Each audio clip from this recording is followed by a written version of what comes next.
So these are my sort of buckets.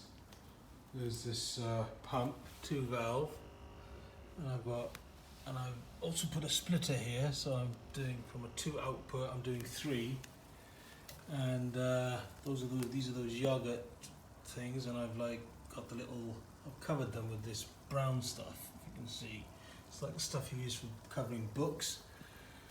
It only cost me £2, you know, and see I've got the stones in there, and okay, that stone has fallen off, but yeah, you see it's watering. It's pushing air in, all of them. Pushing air in that one as well.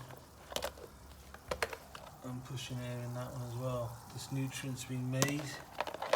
It's that Maxi Grow, and I added 10 grams for every 4 litres. This is basically 8.5 litres each, these buckets. And now I'm gonna plant some stuff in it, some seeds that are already up, and see what happens.